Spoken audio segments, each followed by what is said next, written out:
Hello, hello, vous écoutez Les Frappés, le podcast de celles et ceux qui se dépassent.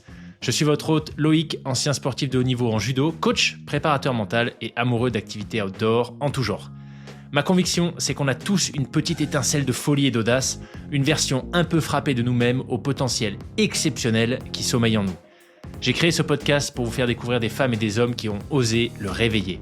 Mes invités sont des athlètes de tout niveau, des aventuriers professionnels, des voyageuses au long cours, des entrepreneuses ou encore des militaires, des forces spéciales. Leurs témoignages au micro du podcast sont de puissantes invitations à passer à l'action. Attention, une écoute régulière peut entraîner des changements positifs irrévocables dans vos vies.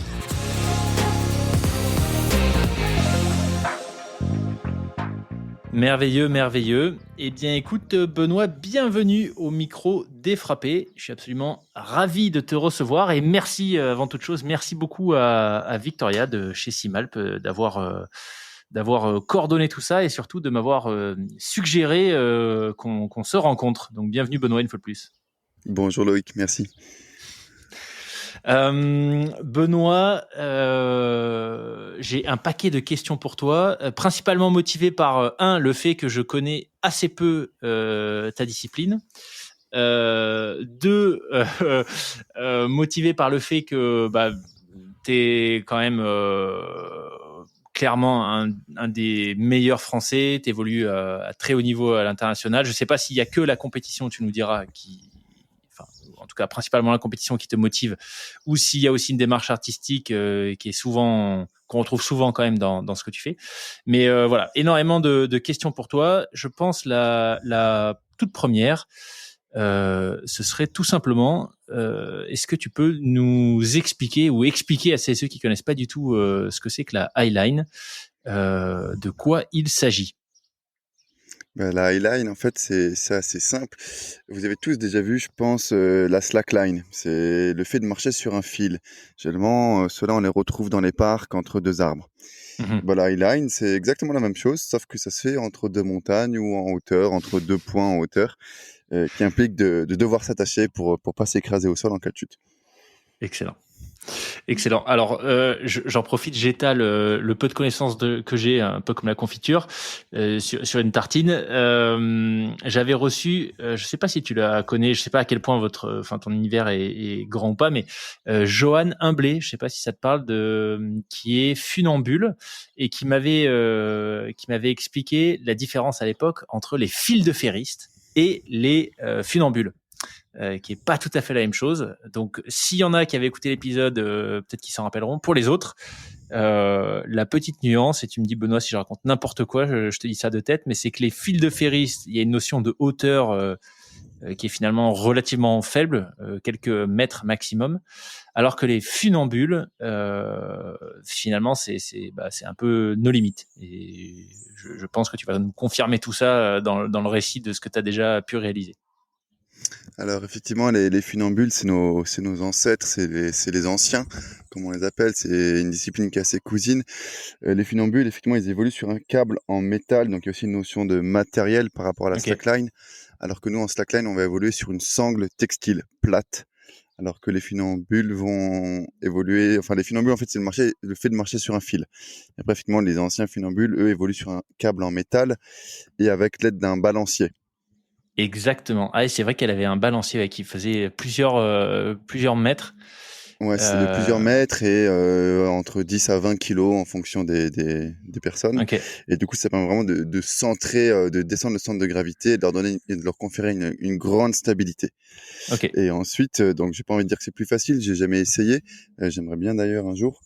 Et la différence aussi qui est quand même non négligeable, c'est que au niveau de la tension, eux, ils vont se retrouver sur des câbles qui vont être très très très tendus grâce à l'aide de cavaletti. Donc, qui vont, en gros, c'est des câbles qui rattachent le fil au sol tous les 50 mètres. Et ça permet que le câble ne bouge pas du tout. Tandis que la slackline et la highline, nous, on est attaché uniquement du point A au point B et on est soumis aux éléments, au vent, on va beaucoup plus bouger, le fil il est beaucoup plus détendu, donc on a des tensions qui sont moins importantes et ça nous permet de plus flotter.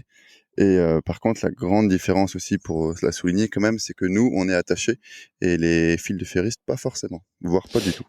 Ouais, exactement. Et Joanne, en l'occurrence, donc c'était avant tout une pratique artistique. qu'elle avait, et elle m'avait expliqué qu'elle elle avait déjà fait des spectacles, enfin des performances à 55 mètres, et que même à cette hauteur, elle était effectivement pas sécurisée, ce qui est assez hallucinant. Mais ok, donc voilà pour la petite introduction sur la discipline en question. Toi, donc c'est bien la highline. Comment tu tombes là-dedans, toi? C'est quoi un peu ton histoire avec ce sport? Moi, la slackline, j'ai commencé ça au sol, comme la plupart des gens. J'ai commencé ça à l'UNSS Escalade. C'est le professeur d'escalade qui avait posé une ligne dans la salle un jour. Et là, j'ai fait, oh, ça a l'air rigolo. Ça, j'ai jeté les chaussons et j'ai dit aujourd'hui, pas d'escalade, je me mets là-dessus. Et puis, du coup, j'en ai essayé comme ça. Et en fait, la slackline, ça a ce côté très ludique où tu commences sur 10 mètres de long à 1 mètre du sol ou même pas un demi-mètre du sol à 50 centimètres. Et puis ensuite, tu as envie d'aller plus long. Donc 20 mètres, 30 mètres, et ainsi de suite. Sauf que la highline, en fait, moi, j'ai découvert ça dans le sens où si tu veux faire de la slackline plus longue au sol, tu es obligé de la mettre plus haute. Parce qu'il y a forcément un moment où tu vas toucher le sol au milieu. Donc, tu es obligé de la Oui. lever au niveau des ancrages. Et puis, je m'étais cassé le pied en escalade d'ailleurs. Et puis, j'avais vraiment pas du tout envie de retomber sur mon pied. Et au-delà de 20-30 mètres, la ligne se retrouve déjà à quasiment de 1,50 m aux ancrages. Et je me demande, c'est trop haut. Et j'ai vu en fait que la highline, ça existait. Donc tu vois, c'est super bien et tout, mais c'est la solution parfaite en fait pour pouvoir faire plus long sans risquer de se faire mal, parce que si je tombe, je suis attaché, j'aurai aucun contact. En Mhm. fait, pour moi, la highline m'est apparue dès le début comme une évidence d'un sport plus sécurisant que la slackline au sol, en quelque sorte. Ce qui, pour les gens qui en pratiquent pas, pourrait paraître un peu, enfin, contre-intuitif. Tu as vu la hauteur. Effectivement, c'est contre-intuitif parce qu'il y a cette notion de hauteur qui du coup nous classe dans la catégorie sport extrême. Mais en réalité, j'aime bien le dire, la highline, c'est le sport extrême le plus safe du marché. Parce que effectivement, on fait que marcher sur un fil et puis si on tombe dans des nuages et il se passe rien. Hmm. Et puis du Euh, coup, voilà, j'ai tanné un peu. J'avais trouvé des gens qui en faisaient sur Strasbourg, c'est là où j'habitais à l'époque quand j'étais enfant. Et puis je les ai tannés. Je dis ah, vous m'emmenez, vous m'emmenez, vous m'emmenez. Ils ont dit oui, d'accord, allez, on y va ce week-end.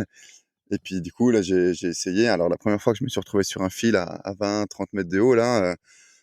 Théoriquement, je savais que c'était sécurisé, etc. Mais une fois dessus, mon cerveau, il a pas compris ça. D'ailleurs, c'est un nom. Je sais pas, enfin, je sais pas exactement comment le qualifier. Cette sorte d'illusion, enfin, de jeu du cerveau. Je sais pas si tu as déjà fait ce type d'activité, mais j'avais fait avec mon boulot, on avait fait une sortie un peu team building, machin, etc. en Suisse, et c'était un parcours en réalité virtuelle. Donc, tu arrives dans un immense hangar, on te met un casque sur la tête, donc tu vois plus rien d'autre que ce qui s'affiche sur tes lunettes. Et il y avait un moment donné, en fait, on devait traverser donc un truc virtuel, hein, un énorme précipice avec une toute petite, enfin une planche de bois extrêmement fine, enfin pas large du tout. Et donc il fallait mettre un pied devant l'autre. Tu vois. Mhm. Et en sachant pertinemment, tu vois, qu'on était dans un hangar et que la planche en bois, qui pour le coup était réelle, était posée à même le sol, en fait, ton cerveau, il vrille complètement, tu vois. Tu n'as plus aucun équilibre. Tu dis non, mais là, mais je risque de tomber. Alors qu'encore une fois, rationnellement, tu sais que tu ne risques absolument rien. Je sais pas s'il y a un terme, tu vois, Je enfin, dirais qui l'instinct de décrit ce survie truc, mais sûrement ou le ouais, vertige. peut-être. Non, je pense que le cerveau est suffisamment bien fait, il nous a conditionnés pendant des années pour nous dire que hauteur égale chute égale mort. Du coup, Ouais. cette peur, en quelque sorte, elle est naturelle et c'est ce qui maintient beaucoup de personnes en vie, j'imagine.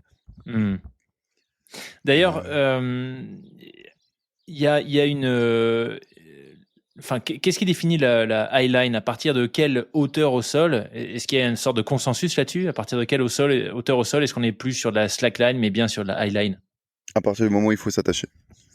D'accord. Et Ok. généralement, on considère que c'est une dizaine de mètres. Parce qu'en fait, en dessous de 10 mètres, tu seras pas assez haut pour pouvoir t'attacher et que la sécurité ait un rôle, parce qu'en fait, avec la flèche, le rebond de la ligne, etc., ou potentiellement la rupture de ligne principale et la mise en action du système de sécurité, tu fais un retour au sol quand même. Donc en gros, faire une highline de 5 mètres, ça sert à rien, parce que tu vas quand même te faire bobo. Donc voilà, Ok. on dit qu'à partir de 10 mètres, c'est de la highline. Et ensuite, ça peut monter à autant que tu peux trouver de hauteur. Mhm. Sachant qu'après, il y a plein de sous-disciplines, hein. Il y a la slackline, en fait, c'est le sport général. Après, tu vas voir du coup la highline, tu vas voir la midline si tu as besoin de t'attacher, mais qu'elle est pas vraiment très très haute. Donc là, c'est entre tout ce qui est 10 et 40 mètres, on va dire. Tu vas voir la waterline quand on fait au-dessus de l'eau, la rodeo line quand elle est très détendue. Enfin bref, de la jump line aussi, ça c'est quand c'est très très tendu, tu fais du rebond dessus, c'est des figures, etc. Highline freestyle, enfin bref, c'est un peu comme le vélo, le BMX, le vélo de descente, il y Ouais, a ça plein se de décline. sous-disciplines, quoi. Ouais. J'ai vu de la highline entre deux montgolfières. Voilà, par exemple. Là, c'est très haut, ça peut monter jusqu'à 3000 mètres de haut, ça. Les montgolfières, c'est assez Ouais. sympa. Question très précise de quelqu'un qui est pas du tout, enfin qui connaît pas du tout ton milieu. Comment, et je me la pose systématiquement quand je vois des lignes tendues, tu vois, dans des endroits improbables. Comment tu te débrouilles pour tendre la ligne initialement? Mais comment Parce ils ont qu'il fait y a pour des, j'ai installer? déjà vu des lignes tendues, tu vois, entre des endroits où je me dis, mais ils ont pas pu passer par la terre parce qu'il y a des arbres, des rochers, des précipices. Comment ils se sont débrouillés pour tendre ce machin? Alors, il y a deux solutions. Généralement, on appelle la première solution, c'est le faire la connexion en manuel.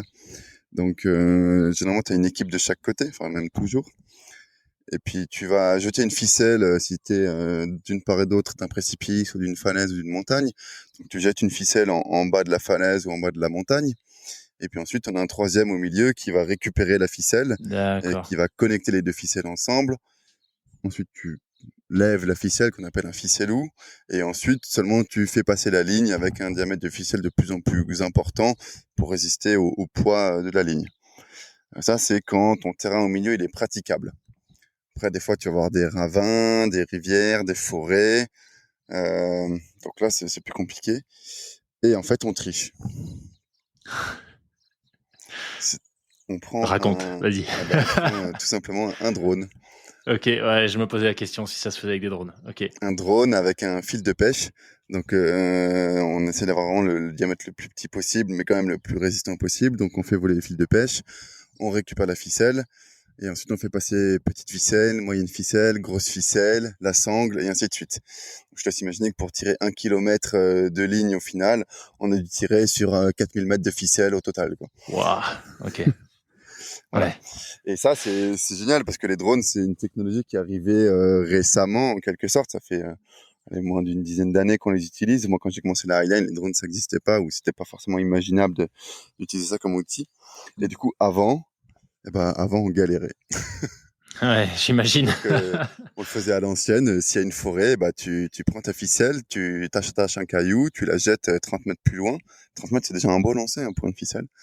Et ça vient se tanker dans un arbre. Du coup, tu descends, tu vas dans l'arbre, tu escalades l'arbre, tu démêles tout, tu refais une bobine, tu relances 30 mètres plus loin, tu Wow. désescalades ton arbre, tu remontes dans l'arbre 30 mètres plus loin, tu recommences et comme ça sur 500 mètres, quoi. Ouais, donc la Donc journée avant, pour installer le truc voilà, et c'est ça. Des quelques fois, minutes ou secondes pour traverser. les connexions pouvaient prendre plusieurs jours, parfois pour les installer les plus compliqués. Et, euh, et maintenant, avec un drone, c'est fait en 10 minutes, ça c'est incroyable. Et par contre, effectivement, après, une fois que le pont est tendu, des fois, ça c'est rigolo quand tu as ta ligne qui passe à travers d'un canyon, qu'il faut à peu près 2 heures de voiture pour atteindre un point à l'autre en faisant tout le tour, redescendre dans la vallée et remonter. Bah, avec ta ligne, t'as un pont en fait qui est construit. Du coup, 10 minutes plus tard, t'es en face, quoi. Incroyable. Incroyable. Bon bah voilà, maintenant je saurai, ça répond à une question que j'ai dans la tête depuis je pense une bonne dizaine d'années. Merci Benoît. Tu mentionnais un peu plus tôt que ce qui t'a amené sur de la slackline à la highline, c'est cette notion de sécurité à un moment donné où Mm. tu t'étais blessé. Mais qu'est-ce qui fait que t'as accroché par la suite? Et ben du coup, j'avais tanné, comme dit mes amis là, pour monter sur cette ligne, pour qu'on installe ensemble, etc. Je me retrouve sur ma ligne à 30 mètres de haut, en train de me demander mais qu'est-ce que je fais là? Parce que quand même, c'est pas du tout comme dans les simulations. Là, ça fait vraiment peur.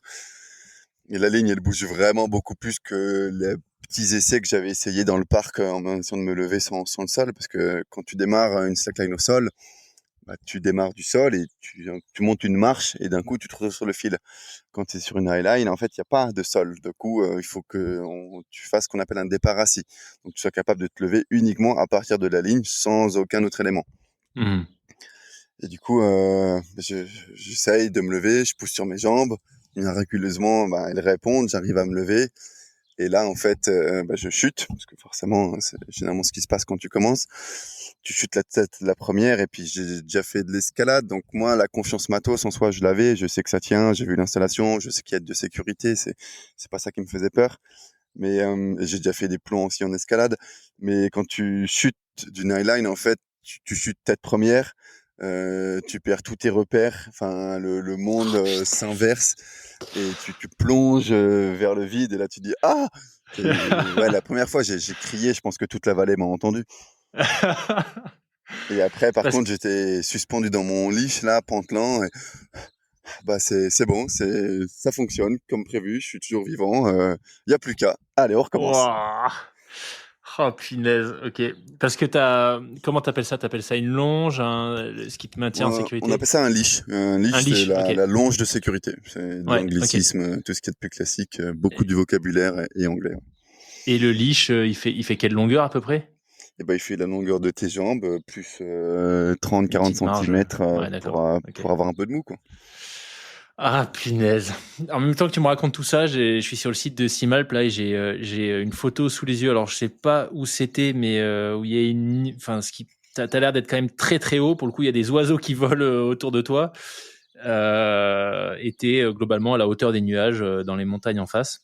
Avec une falaise sur la gauche et Ouais, des trucs pleins à exactement, c'est droite. ça. C'est où Ça, ça? c'est à côté de Grenoble, hein, sur le secteur MHP, donc Marmothe Align Project. C'est un festival qui existe depuis 10 ans. Et puis cette ligne-là, elle s'appelle Vive la violence. Ouais, ok. Génial. Cette Ce ligne, qui m'amène à... ouais, elle Vas-y, est vas-y. très caractéristique parce que tu es ancré sur une falaise et en fait, tu es ancré sur un éperon rocheux qui fait une avancée et du coup, ton ancrage, il est accroché au plafond en quelque sorte, ce qui fait que sous les pieds, t'as rien du tout, quoi. Quand tu arrives Ouais, vers le bah bord, c'est du tu coup, avances c'est vraiment ce que vers du j'ai... vide complet, quoi. Ouais. Bah, du coup, c'est exactement ce que j'allais te demander. Comment tu sors d'une highline comme ça, où à l'arrivée, le point d'ancrage, comme tu dis, est complètement au-dessus du vide. Bah là, tu fais demi-tour et Tu fais un demi-tour et ouais. tu vas de l'autre côté. Enfin, en soi, Waouh. tu pourrais sortir en faisant une remontée sur corde, parce que là, il y a 20 mètres de remontée sur corde pour l'équiper. Mais généralement, tu viens pas avec ta gris-gris et ton poignet quand tu vas sur la ligne. Donc, ouais, non, là, tu fais demi-tour et tu rentres à l'ancrage maison qui, lui, est beaucoup plus chill. Ok. C'est quoi le rôle de est-ce que quand tu vois sur une highline comme celle-ci enfin je sais pas d'ailleurs si techniquement c'est les plus compliqués ou si c'est juste qu'elle est impressionnante. Tu vois souvent quand tu connais pas un sport, t'as l'impression que quelque chose comme tu connais pas, t'as des repères qui sont très différents. Tu dis oh punaise ça a l'air hyper dur alors qu'en fait pas forcément, et c'est plutôt tu vois, des passages quand tu vois quelqu'un le réaliser et qu'il le fait de manière très smooth, tu te dis, ah, bah, ça doit pas être très dur, mais en fait, c'est là que c'est le plus tendu. Des lignes comme ça, c'est juste impressionnant ou il n'y a pas vraiment de différence, finalement, quels que soient les points d'ancrage, etc. Ça reste, la highline, ça reste à peu près le même effort à fournir, que ce soit mental, physique. La hauteur n'a aucune influence technique. Ok, En fait, ok. que ta ligne, elle fasse, qu'elle soit attachée à 10 mètres de haut ou bien à 500 mètres de haut, ça reste la même ligne. Donc, en fait, techniquement, ça va rien changer. Elle sera toujours aussi facile ou difficile. Ce qui va changer, en fait, ça va plus être, du coup, au niveau du mental et du visuel. Ça, on va pas se le cacher. Hein, ça va jouer. Quand tu es à 10 mètres, tu as des points de repère. La seule chose qui va peut-être un peu changer, c'est au niveau du visuel. Quand tu es à 10 mètres de haut, tu as un visuel qui t'entoure, qui est vraiment très proche, donc ton cerveau va plus facilement s'adapter à ça. Quand tu es à 500 mètres, ta falaise, elle est tellement loin que de toute façon, ton sol, tu le prends plus en considération. Donc, tu évolues vraiment uniquement sur ta ligne. Mais globalement, ouais, c'est... En fait, oui, et puis pareil, ça va rien changer d'être à 10 mètres ou à 500 mètres. C'est vraiment une question de peur, de vertige et Mhm. d'appréhension du vide. Après, ce qui va Il a faire la difficulté d'une ligne, c'est la longueur, ouais. le poids de la ligne, la tension, le vent, le matériel et ce genre de choses. Parce que la longueur, plus il y a de longueur, je suppose, plus tu as de ce phénomène de balancier quand tu te retrouves plus au milieu de la ligne, j'imagine. Alors, les lignes, on va dire, augmentent en difficulté avec la longueur jusqu'à 100-150 mètres. C'est-à-dire qu'une ligne de 20 mètres, ça sera plus facile qu'une ligne de 40 et ainsi de suite, jusqu'à à peu près 100-150 mètres. Et à partir de 150 mètres, il y a quelque chose de magique qui se crée. Tout ce qui est ligne de 200 mètres et plus deviennent, j'ai pas envie de dire facile, mais n'augmentent plus en difficulté. D'accord. C'est-à-dire qu'en fait, une ligne qui fait 600 mètres, c'est tout aussi simple qu'une ligne qui en fait 200 ou même 1 kilomètre. En fait, ce qui Ok. va, techniquement parlant, je parle, c'est-à-dire qu'en Ouais, fait, ouais, ouais. marcher une portion de 20 mètres sur ces 3 lignes, ça va être strictement la même chose, à peu de choses près. Ce qui va changer, en fait, c'est l'engagement physique et mental de la traversée. Parce qu'il faut que tu saches que tu sois capable de la traverser, d'en revenir, et dans un temps, on va dire, relativement court, parce que les conditions météorologiques peuvent changer, et plus ta ligne est grande, plus elle est exposée aux conditions et au vent. Ah, j'avais pas pensé à ça. Ah, ok, ok. Parce que typiquement, c'est quoi? Alors, je pose pas la question à la bonne personne parce que je sais que t'as des records de vitesse et des premières places en compétition qui sont aussi basées sur le chrono. Donc, je sais pas si tes temps à toi sont représentatifs, mais 100 mètres, un eyeliner classique, il met combien de temps pour faire 100 mètres? Bah, un liner classique, quand il débute, il va mettre 1 heure. Et puis Ah maintenant, ouais. les records du monde, c'est aux alentours des 55 secondes. What? Attends, quoi? Attends, 1 heure pour faire 100 mètres pour un eyeliner qui débute ou on va dire qu'il y a un niveau amateur, mais à peu près, tu vois, Non, la autonome. première fois que tu arrives à traverser une ligne de 100 mètres, tu mets ton heure, ouais. Ok, et des champions du monde de vitesse, donc comme toi, moins d'une minute? Ouais, Donc, bah attends, mais tu cours en fait, du coup, quasiment. ouais, ouais, Tu c'est le trottines, but, quoi. ouais. C'est le principe de la speedline, de la Oh, mais vitesse, ouais. sérieux. Ok, d'accord. Et donc, on n'en a pas encore parlé, mais tu as le record du monde de distance. Alors, plus maintenant. 2007. Plus maintenant? Aïe, aïe, aïe. Il a C'est été quoi le battu. nouveau? Aïe, de combien? Mais du coup, ouais, j'ai passé le record du monde de distance en 2022 sur 2,7 kilomètres. Sachant qu'avant, c'était 2,1, c'est ça, si j'ai bien C'est noté? ça, exactement, ouais. Et il a été battu l'été dernier par une équipe américaine, et ils sont montés à 3 kilomètres. 3 kilomètres 100, comme ça. Ok, ok. Donc, ex-détenteur d'un record du monde bah, qui a duré quand même 2 ans, Il du a, coup. Hein. il a tenu Il a 2 ans, ouais. tenu deux On ans, ouais. était, on Ouais. était 8 à l'avoir validé. C'était vraiment un projet collectif où on était toute une équipe à avoir monté ce projet, et on est 8 de l'équipe à avoir validé le record. Ok. Et donc là, typiquement, combien de temps il t'a fallu pour faire ces 2,7 km sans Moi, chuter? 1h16. Waouh! Oh, punaise. Ok. Mais alors attends, là, il faut que tu m'expliques. T'évoquais. Donc, je pense que pour pas mal de gens, on peut à peu près imaginer. Enfin, imaginer, j'en sais rien, mais on peut concevoir un peu l'effort physique, tu vois, avec le mouvement de la ligne, tout est instable. Donc, j'imagine que tu dois travailler aussi bien les bras qui te servent de balancier que les jambes, les abdos, le dos. Enfin, tout doit être à peu près mobilisé. Par contre, Mhm. mentalement, euh, C'est ça comment que ça tu devient rigolo. te prépares à un truc comme ça? Comment je me prépare à un truc comme ça? Pour s'entraîner au record, on avait fait des longueurs de piscine. C'est-à-dire qu'on s'installait des petites lignes, entre guillemets, de 400-500 mètres. Ce qui à l'époque, enfin à une certaine époque, était un record du monde. Et puis nous, maintenant, on se posait ça pour le week-end. Et on faisait du volume. Donc on allait dessus, et puis Ok. on marchait, on faisait des retours jusqu'à être capable de marcher minimum 3 kilomètres, de savoir que ton corps, en tout cas moi c'est comme ça que je l'ai fait, j'avais besoin de savoir que mon corps tiendrait l'effort, qu'il en était capable.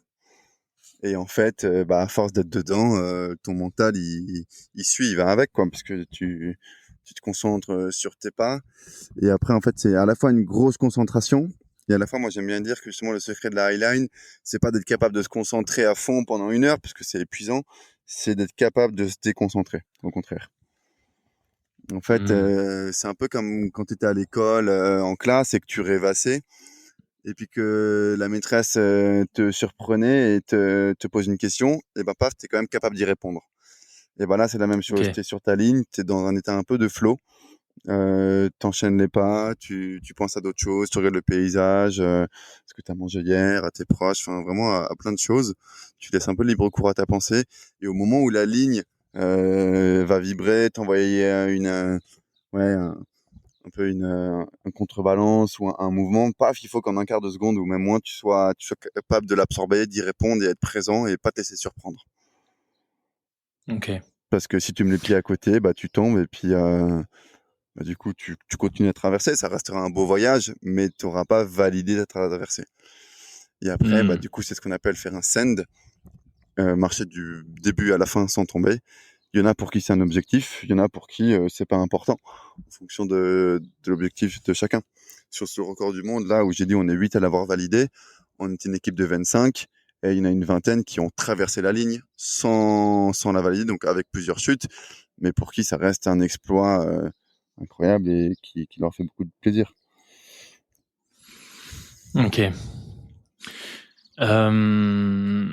Ouais. Punaise.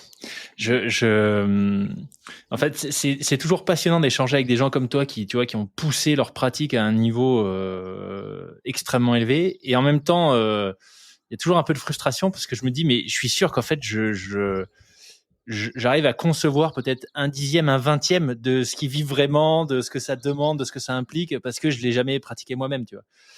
Mm. Mais là, par exemple, physiquement, tu vois, je suis passé hyper rapidement dessus, mais t'es dans quel état quand tu sors? Alors, peut-être que là, 2700 mètres, c'était vraiment extrême, mais quand tu sors d'une ligne qui est particulièrement longue, tu mobilises quoi comme groupe musculaire et physiquement, tu as quel niveau d'énergie une fois que tu as fini tes traversées? Physiquement, nous on va utiliser, c'est un sport de gainage. Donc Ok, ouais. on est très tanké gainage. On n'est pas comme les grimpeurs avec des gros biceps, etc. On est plutôt des sticks au contraire. Ça va mobiliser beaucoup le gainage abdos, bas du dos. Ouais, j'avais un dos extrêmement musclé à l'époque, c'était incroyable. Et puis les épaules, les bras, parce que du coup, tu es toujours effectivement avec les bras levés. Mais le but, c'est aussi de pas se bouteiller. Tu vas te reposer, tu vas descendre un bras, délayer. Moi, la première traversée, sûrement sur la 2,7, j'étais resté bras tendus, levé du début à la fin.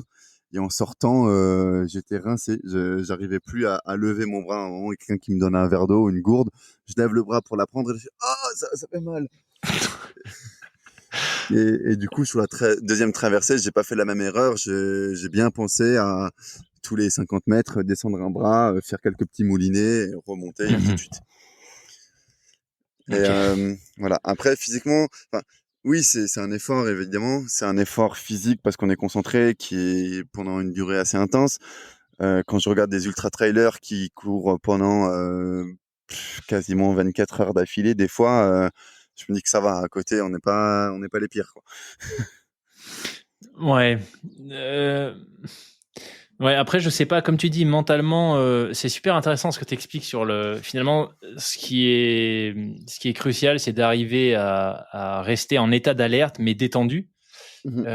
Mais je pense quand même que, enfin, dis-moi si je me trompe, j'imagine que tu dois quand même être aussi rincé nerveusement et mentalement à la fin d'une ligne, ce qui est peut-être moins le cas. Enfin, remarque, j'en sais rien. Sur un ultra trail où tu vois, t'es peut-être moins dans cette vigilance permanente Il y a nerveusement, quoi. vraiment cet état de flow, en fait, Ouais. qui est un espèce d'état où tu rentres, t'as plus trop besoin de réfléchir, ça découle naturellement. Ça existe, il y a des recherches qui ont été faites là-dessus. Et en fait, justement, c'est un peu le but du jeu sur ce genre de longue traversée, c'est de rentrer là-dedans où tu vas plus être en train de te concentrer, de te battre à chaque pas, ouais, à essayer de vraiment contrôler tout ce que tu fais. Ça coule un peu plus naturellement. Ça, c'est ça qui est agréable. Et je pense en discutant avec pas mal de sportifs, justement, les trailers ont beaucoup ça. Parce qu'ils ont ce Mhm. côté avec le chemin qui défile sous les pieds. C'est un geste finalement assez simple de faire un pas. C'est tout le temps, c'est très répétitif, c'est monotone, même le même. Et en fait, ils ont pareil, bah, le chemin, le nez dans le guidon, les cyclistes aussi, où ils sont malgré tout censés être concentrés, regarder où ils mettent Mhm. les pieds, mais c'est pas non plus, c'est pas de les maths astrophysiciennes, c'est pas de la concentration très très dure en quelque sorte. Et en fait, c'est ça qui fait rentrer dans l'état de flow, cet aspect assez monotone et régulier de ton effort, qui va te faire rentrer dans cet état. Et ça, c'est ça qui est agréable. En fait, il y a un moment où tu réalises que t'es dedans et t'es là. Oui, justement, même presque des fois, quand tu réalises que t'es dedans, c'est un peu comme quand tu fais, ah, mais je suis en train de rêver, paf, bah, t'en sors. Ouais, c'est Il fini, ouais, faut ça être éclate la capable bulle. de rester dedans, tu vois. Ouais. T'as une routine, toi d'ailleurs, que tu mets en place avant ou pendant tes traversées qui te facilite, tu vois, l'accès à cet état de flow?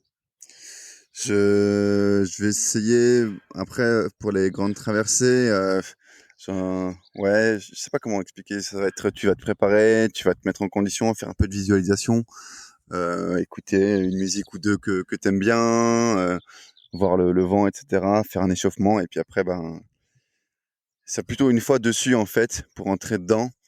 Euh, Si tu commences à rentrer dedans, à marcher, et puis que la ligne, elle vibre beaucoup, et puis elle te renvoie des ondulations, et en fait, tu dis, mais Benoît, en fait, là, faut pas se battre. T'es pas là pour, c'est toi qui slack la ligne, et c'est pas la ligne qui te slack. Et en fait, tu sais, moi, j'ai un petit mantra, c'est je sais le faire. Je sais que j'en Hmm. suis capable, justement, parce que je me suis entraîné pour ça, et je sais que j'aime ça, et c'est ça qui me plaît.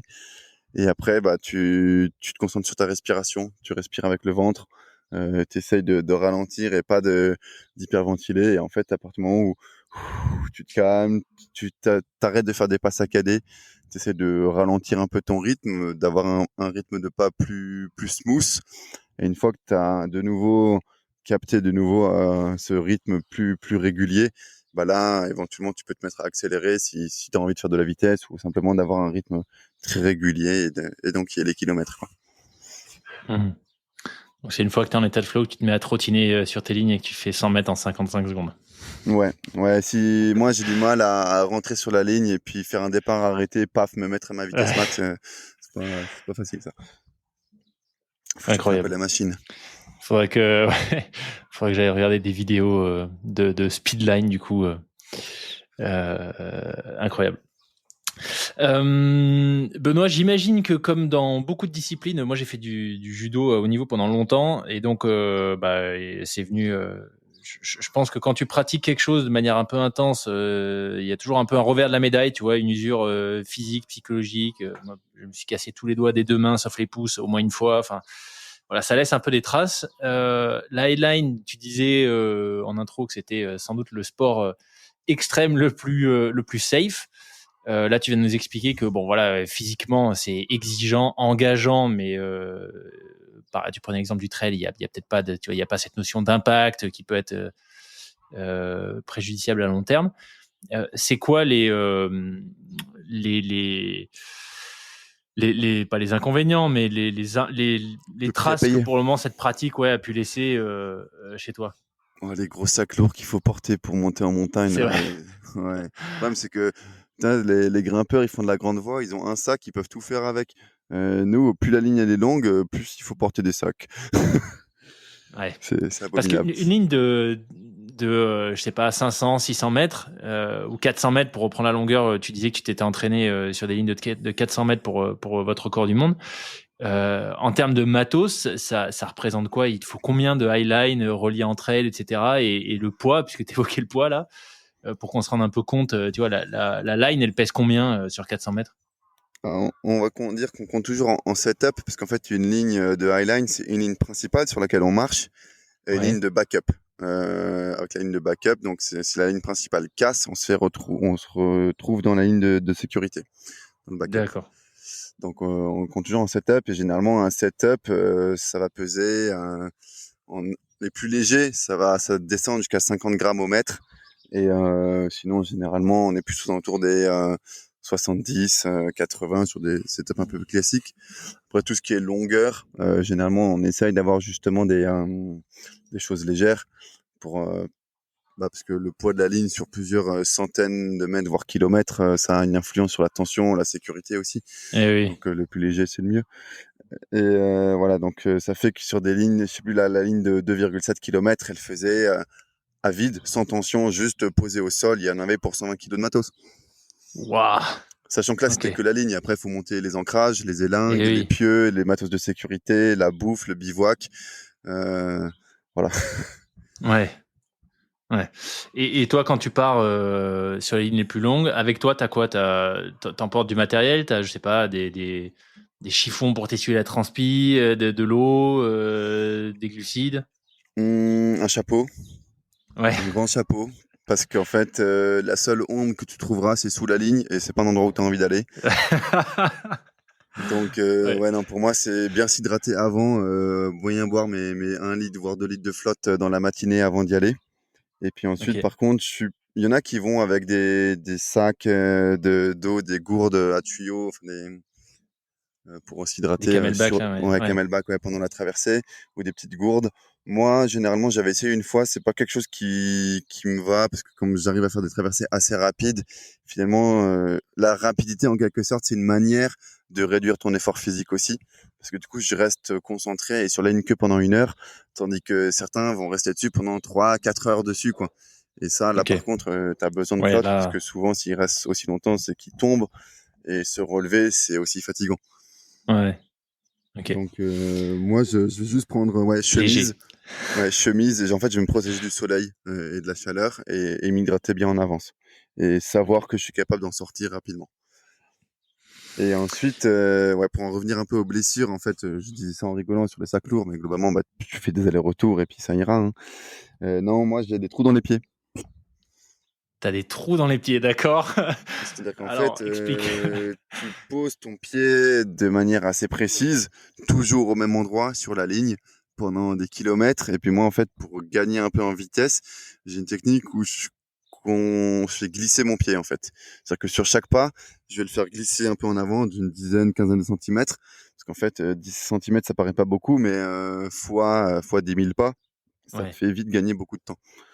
Et du coup, bah, la friction en fait du textile contre la peau, au bout d'un moment, ça fait des ampoules, ça fait des trous, des blessures au niveau des doigts de pied, particulièrement en speedline où tu essaies d'aller vraiment le plus vite possible. Et en fait, du coup, à chaque fois, j'arrive avec mon pied, je le cale entre le gros doigt de pied et le majeur du pied en quelque sorte, l'index, pardon. Puis du coup, bah là, je la cale, je la fais frotter pendant que je fais le transfert de poids et du coup, bah ça découpe quoi. Donc je mets des tapes, j'ai des petites chaussures pour pallier à ça.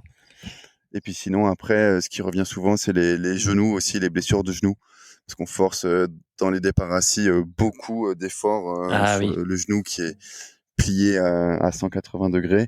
Et puis du coup, tu forces en charge là-dessus. Donc ça, c'est le genre de choses qui va impacter pas mal aussi à la longue. Ok. Ouais, j'avais pas du tout en tête le fait que ça se faisait pieds nus, mais ouais, du coup, j'imagine que la friction, ça doit être terrible. Il y T'as pas a de la corne, t'as de la corne quand même au bout d'un moment, je Moi, suppose, non? je Ou sais pas, mon pas coloc, assez? justement, à chaque fois, il se fout de ma gueule. Il dit, mec, je comprends pas. Moi, j'ai jamais trop dans les pieds. J'ai de la corne et tout. C'est pas le problème. Moi, je corne pas aussi bien que lui. On n'a pas la même génétique. Du coup, j'ai des petits pieds de bébé sensibles. T'as pas des pieds de hobbit qui peuvent marcher pieds nus Non. sur tout terrain.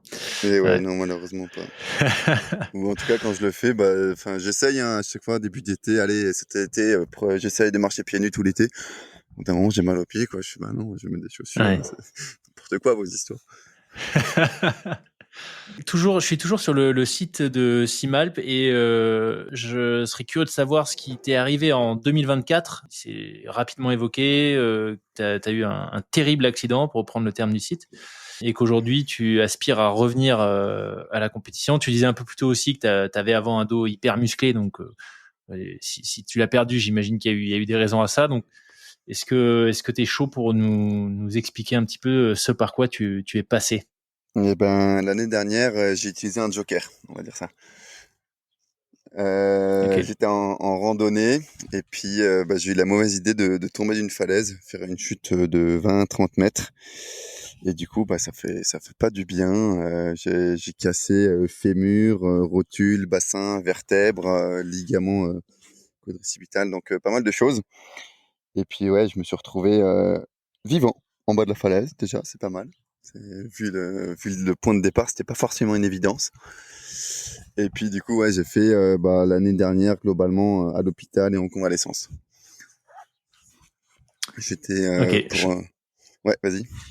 Non, j'allais dire, forcément, j'avais en tête que c'était un accident sur une highline, Et non, mais malheureusement, non. tout le monde oublie à chaque fois ça. Non, parce que sur une highline, je fais attention, je m'attache, je suis Et super t'as ton sécure, leash, et ouais. etc. Ouais. T'avais Et pas ouais, ton non, leash en randonnée. C'est... j'avais pas mon lit en randonnée, j'avais pas mon casque non plus. Heureusement, j'ai pas tapé la tête, donc ça servait de toute façon à rien. Non, c'était une rando au Néron, qui a un peu une montagne entre la limite entre la rando engagée et le début de l'alpinisme. Certains le font avec des cordes, moi je l'avais fait sans corde. J'avais lu le topo un peu le matin, je connaissais pas le site, je suis parti tout seul. Donc il y a certaines erreurs qui ont été faites de mon côté. Et puis à un moment, je me suis engagé la lecture de cartes était assez compliquée. Il n'y avait pas forcément de bon balisage, donc je suis parti dans une vire en me disant bon bah au pire, je retrouverai le chemin juste derrière qui fait un S et puis ça le fera. Et en fait, bah il y a un caillou qui est parti au niveau des mains. Et puis ça m'a déséquilibré, je me suis repoussé et puis sauf que j'ai commencé à glisser et j'étais pas à un bon endroit pour glisser et puis à un moment j'ai vu le vide. Euh, je me suis senti partir, je me suis dit ah, là Benoît, ben soit tu te réveilles et c'est un mauvais rêve, soit tu y restes quoi. Et après ben la gravité a fait son travail et puis je me suis retrouvé 20 mètres plus bas, mais je me suis pas réveillé parce que je suis resté conscient et je ne suis pas mort. Du coup ça c'est le côté positif de la chose. Waouh. Et du coup, comment ça s'est fini? Enfin, je veux dire, dans le moment, il y a des gens qui t'ont vu, t'as réussi à appeler les secours toi-même? Et ben dans le moment, mon téléphone s'est fracassé dans la chute, j'étais tout seul. Ah oui. Et il y a des gens qui m'ont entendu tomber, qui étaient sur le chemin 30 secondes un peu plus haut que là où je les aurais rejoints, je pense 5 minutes après si j'étais pas tombé. Et puis ils ont allô, ça va, qu'est-ce qui se passe? Et puis ils ont dit, non non, ça va pas là, faut appeler les secours là. Et puis du Waouh. coup, ils ont appelé les secours pour moi, c'est super sympa. Du coup, encore un ange gardien supplémentaire et beaucoup de chance de ce côté-là. Et puis après, l'hélico est arrivé et ils m'ont sorti de là. Et puis après, ouais, une demi-heure plus tard, 1 heure plus tard, ça s'est passé assez rapidement le secours pour le coup, vraiment très efficace et beaucoup de chance de vivre dans un pays où un secours Ouais, c'est clair. hélicoptère est quelque chose qui est envisageable, possible et aussi rapidement quoi. C'est Et clair. Et après voilà, gratuit. et gratuit. Et ouais, non, non, ça c'est incroyable. Et du coup, je me suis C'était retrouvé. le PGHM qui est venu te chercher? C'était la CRS, centre Ok. de. Voilà. Ok, ok. Parce que ils Ok. font un jour sur deux, Et c'est le PGHM, l'autre jour c'est la CRS. Donc j'ai pas eu l'hélico rouge et bleu. Enfin, j'ai eu le jaune. ok. Les dragons, les jaunes et rouges. Ouais, voilà, c'est ça. Euh, excellent. Ok. Enfin, excellent. Ok. Donc tu disais bilan quand même très sérieux. Comment est-ce... Bilan, alité pendant 45 jours sans avoir le droit de m'asseoir, même allongé 45 degrés maximum, ça c'était Ah long. ouais. À partir du moment où j'ai pu commencer à m'asseoir, ça allait mieux. Et puis après, ouais, bah, reprise de marche, parce qu'on m'a dit que je pourrais remarcher. Du coup, j'ai dit super. J'ai accroché une photo de Aline dans ma chambre d'hôpital. Elle était en face de mon lit et puis tous les jours, non, non, mais le docteur, mais vous allez pas recommencer et tout, les infirmiers, mais vous allez vous calmer maintenant. Je suis pas, non, non, vous m'avez dit que je pourrais remarcher, donc je vais remonter dessus. Excellent. Et 45 jours, c'est pourquoi? Parce que dans toute la liste que tu as énumérée, là, il y avait le bassin aussi. Tu avais un Voilà, truc au c'est ça. bassin, c'était les Le vertèbres? bassin Le était bassin. cassé, donc en fait, la position assise appuie sur le bassin. Ouais. Et comme on n'a pas mis de vis dans le bassin ou quoi que ce soit, c'était vraiment traitement orthopédique. Donc juste t'attends que ça se ressoude tout seul.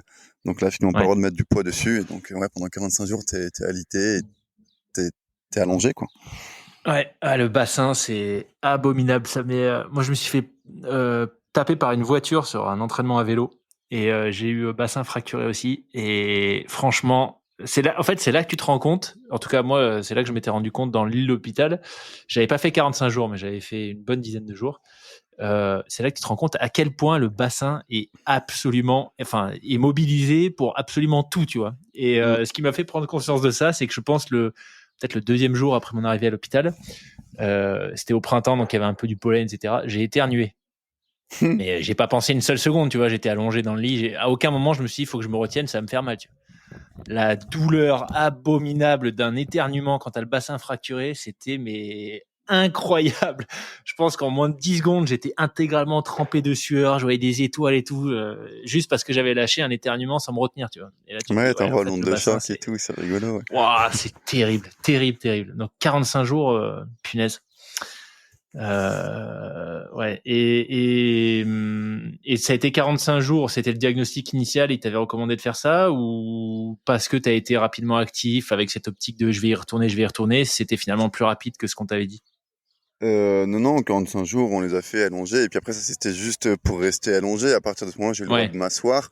Derrière, j'avais toujours le fémur et le genou pété, et puis la vertèbre aussi. Donc, Ouais. j'avais- j'étais assis dans mon fauteuil roulant. Du coup, au moins, je pouvais me déplacer, genre, oh, trop bien et tout.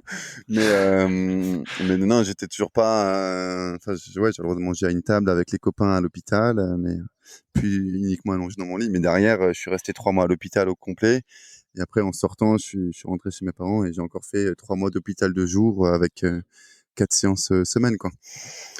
Et même encore aujourd'hui, enfin, là, j'ai bien récupéré. Je retourne sur une ligne, je marche, j'ai refait un peu de ski de rando, de la rando, et j'ai commencé le parapente. Donc, je fais déjà énormément de choses et plus de choses que certaines personnes n'en feront certainement jamais de leur vie.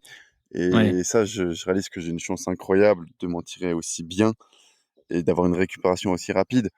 Par contre, ouais, enfin, comme je disais, mon dos, j'ai toujours 8 vis dedans. Au niveau de l'endurance, bah, dès que je fais plus de 10 kilomètres de rando, je suis mort. Sur une highline, j'arrive à marcher maximum 1 kilomètre, alors qu'avant, une bonne journée d'entraînement, c'en était 4. Euh, et là, enfin, non, non, il faut que je me ménage encore, et puis je suis loin d'avoir récupéré à 100%. Ouais. Bon, en même temps, vu ce que tu décris, vu ce par quoi t'es passé, on peut clairement dire que tu reviens de loin. Donc c'est. Ouais, ouais, j'ai cramé pas mal de jokers, hein, comme dit là. Ouais. J'ai eu Ouais. beaucoup de chance et plusieurs bonnes étoiles qui sont alignées au bon moment. Je pose toujours la question quand il y a j'ai eu beaucoup d'invités dans des sports de haut niveau, l'aventure, etc. Et malheureusement, la probabilité qu'il t'arrive une galère comme ce que tu décris quand tu es actif, très actif, bah, elle est peut-être un peu plus élevée que pour le français lambda qui bouge pas trop. Est-ce que tu dirais, est-ce que tu as suffisamment de recul aujourd'hui pour mettre le doigt sur ce que cet accident t'a apporté. Là, tu viens de l'évoquer rapidement, tu vois, peut-être que tu réalises plus aujourd'hui que tu as énormément de chance de pouvoir faire ce que tu fais, mais finalement, et on est un peu, enfin, c'est peut-être une question un peu cliché, mais est-ce que tu arrives à mettre le doigt sur des choses positives, que ce soit en termes de prise de conscience, de relations que ça a pu créer avec des gens que tu n'aurais jamais rencontrés autrement, que cet Aïe, aïe, aïe, cette horrible question. accident t'a amené? Elle est quoi, t'as dit? Cette question, ouais, elle revient tout le temps. Ouais. C'est compliqué parce que moi, il y a un avant, il y a un après. Clairement, enfin, j'étais déjà bien content d'être en vie avant et j'en avais conscience aussi. Euh, je, je dirais, je suis moins pressé. Hmm. En fait, si les choses se font pas maintenant, bah, elles se feront plus tard. Et ouais, j'ai en quelque sorte un peu arrêté d'être pressé. J'ai pris mon mal à patience et j'ai réalisé aussi, enfin, je le savais un peu en quelque sorte, mais on aura toujours besoin des gens. J'ai vraiment été dépendant pour survivre Mhm. à 100%. En fait, s'il n'y avait pas eu d'autres gens pour m'aider, je serais pas là aujourd'hui. Et j'ai toujours essayé un peu voulu, on a toujours un peu cette idée, enfin toujours, je sais pas, je parle pas tout le monde, mais d'indépendance, de force, d'être capable de faire les choses soi-même, que on a envie de faire les choses tout seul, de se prouver, etc., de pas avoir besoin d'aide. Bah, c'est faux, en fait. Enfin, on aura toujours besoin de quelqu'un. Et ça, je pense que, ouais, c'est assez important. Mhm. Et puis, ouais, après, bah, juste, quand je tire la gueule, que j'ai mal au dos ou au genou et tout, je me dis, bon, allez, ben, souris, regarde, il fait beau, t'es dehors, t'es toujours Ouais, vivant c'est clair. et tu peux marcher, enfin, tu peux faire plein de choses, quoi. Et ça aurait pu être bien pire. Enfin, j'ai des connaissances, des gens qui ont pas eu la même chance que moi, qui sont tombés d'une falaise Mhm. et qui y sont restés. J'ai des connaissances de gens qui sont tombés d'une falaise et qui sont maintenant en fauteuil roulant. Donc, ouais, ça fait relativiser. Enfin, C'est sûr. Ouais. Je raconte souvent cette anecdote. Il y a un auditeur du podcast, Nico, si tu nous écoutes, hello, qui me racontait qu'il écoutait justement un épisode avec un invité qui s'appelle Cyril Chaboun, qui est un ancien militaire des forces spéciales, qui a sauté sur un drone piégé de Daesh et qui a perdu ses deux jambes. Et il m'expliquait qu'il était en train d'écouter cet épisode où vraiment hallucinant, tu vois. Cyril t'explique qu'il a fait plusieurs mois de coma, il se réveille, il découvre qu'il a été amputé de la deuxième jambe, alors que quand il s'est endormi, il l'avait toujours. Enfin bon, histoire vraiment abominable, tu vois. Aujourd'hui, il va au JO paralympique, il fait plein de choses incroyables. Donc vraiment quelqu'un qui a fait preuve d'une résilience folle. Et cet auditeur m'explique qu'il est en train d'écouter l'épisode et au moment où il écoute l'épisode, il court en forêt et il s'éclate le pied à quelques kilomètres de chez lui et il se rend compte immédiatement qu'il s'est cassé les doigts de pied en fait. Et il m'écrit, il me dit bon bah en fait je suis rentré à la maison le sourire aux lèvres en me disant bah, il y a pire quoi. Enfin clairement c'est rien du tout.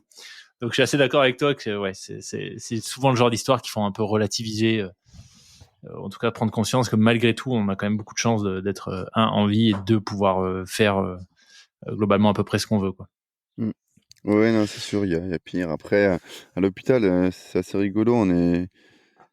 Tout le monde est là pour une raison. Il y a des gens qui se cassent les jambes en tombant dans leur cuisine. Il y a des gens qui se font rouler dessus par des camions caristes. Il y en a qui tombent parce qu'un ascenseur a cassé. Enfin, il y a des parapentistes, des skieurs. Il y a de tout.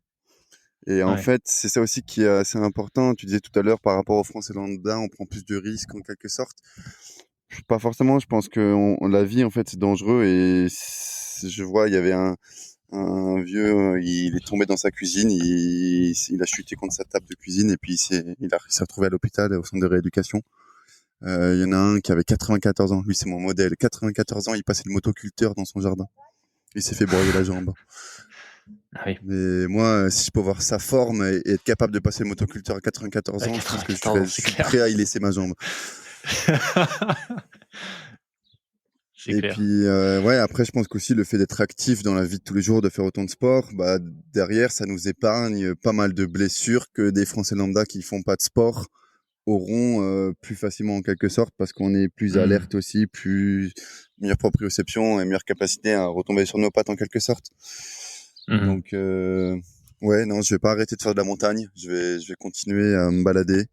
Et d'ailleurs, c'est assez rigolo. Je crois que j'ai jamais autant fait de rando en solo que depuis que j'ai eu cet C'est vrai. accident. Ouais. Je fais plus attention et je me mets pas dans les falaises, hein, mais ouais, ouais, non, j'ai envie de continuer à faire ce que j'aime, en fait. Mmh. Ce que j'allais te demander, du coup, en guise de transition et de conclusion, c'est quoi tes objectifs, pas forcément, tu vois, compétition sportive, mais sur quoi est-ce que tu te concentres là pour les mois et l'année à venir? Et ben, quand j'étais à l'hôpital, c'était assez rigolo. C'était une évidence que j'allais refaire de la slackline et que, en quelque sorte, j'allais tout refaire comme avant. Et en fait, en sortant, je réalisais que ce serait pas forcément possible de refaire tout comme avant, qu'il y aura forcément des ajustements à faire, que ça allait prendre plus de temps que prévu. Et en fait, maintenant, bah oui, je refais de la slack et ça, c'est génial juste de pouvoir y refaire remonter sur mon fil.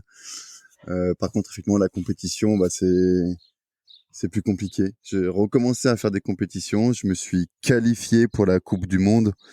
Mais alors qu'avant, Ah j'avais quand même. l'habitude d'être plutôt sur les podiums. Là, je suis 13e sur 15. Donc, c'est plutôt un peu pour le principe de dire je me suis qualifié quand même et je vais y participer. Mais j'ai peu d'objectifs de résultats parce que le niveau, les autres, ils m'ont pas attendu. Clairement, le niveau, il a explosé. Et là, j'ai plus du tout la capacité, en tout cas cette année, à compéter contre le top niveau. Mais juste de pouvoir y retourner et de dire, mais en fait, je refais de la compète malgré mes blessures, etc., c'est encourageant. Et après, ouais, me concentrer sur, je sais pas, prendre des vacances en quelque sorte. Prendre un peu plus de temps et être moins pressé de d'enquiller les projets, etc., quoi. Mmh. Pareil, professionnellement, en fait, moi, je suis professionnel de highline maintenant, donc j'ai décidé de faire ma passion mon travail. Et donc, je vais faire, justement, tu m'en parlais un peu de la dimension artistique. Je fais des spectacles, des shows, des représentations, des démonstrations sportives pour du public. Et ça, c'est quelque chose qui me plaît énormément. Et en fait, effectivement, bah, avant mon accident, je m'étais lancé là-dedans, ça a commencé à fonctionner, c'était génial. Quand je me suis blessé, bah, j'ai pas pu le faire. J'avais ma saison que commençait, mais j'ai envoyé tout le monde, enfin des remplaçants, des amis, des collègues qui sont allés me remplacer sur mes spectacles. Donc ça, c'était super de voir que je pouvais compter sur eux et de voir aussi que j'avais une capacité en quelque sorte managériale En fait, même en étant blessé au fond de l'hôpital, de continuer à vivre de ma passion, mais d'une manière différente.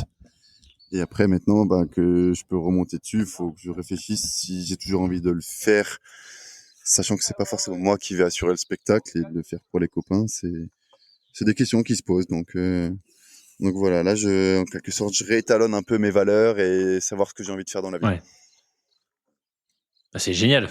C'est des phases, c'est fabuleux comme phase. C'est instructif. Je t'avoue, je m'en serais passé, hein, la leçon, j'apprends des trucs, ça c'est sûr. C'est cher payé la leçon quand même. Ouais. Mais de toute façon, j'ai pas le choix, donc c'est comme ça. Excellent. Eh ben, écoute, plein de belles choses à venir en tout cas. Merci énormément Benoît pour cet échange. C'était passionnant d'en apprendre plus sur ton parcours, le highline en général.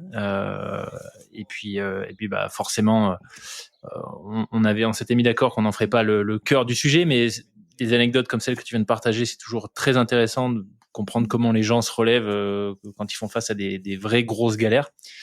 Donc vraiment, merci beaucoup Benoît pour ton temps, c'était super.